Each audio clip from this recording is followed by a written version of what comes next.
Let's talk about trimethoprim now.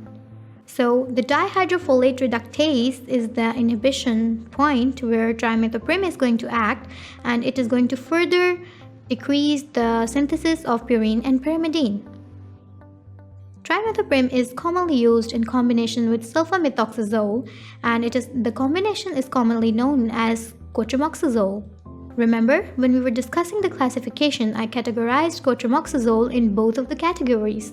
Well, the reason for that was that the synergistic antimicrobial activity of cotrimoxazole results from its inhibition of two sequential steps in the synthesis of tetrahydrofolic acid, which means it's going to block dihydroteroate synthetase as well as dihydrofolate reductase enzyme, and the activity of cotrimoxazole is going to decrease, therefore.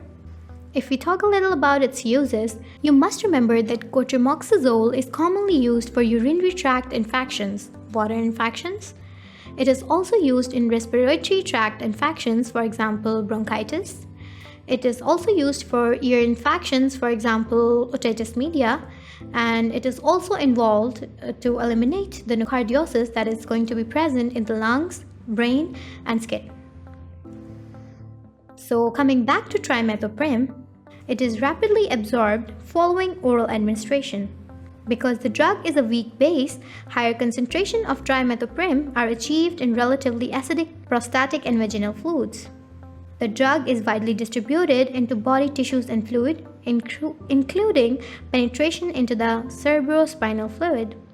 Trimethoprim undergoes some O-demethylation, but 60 to 80% is renally excreted and is in unchanged form.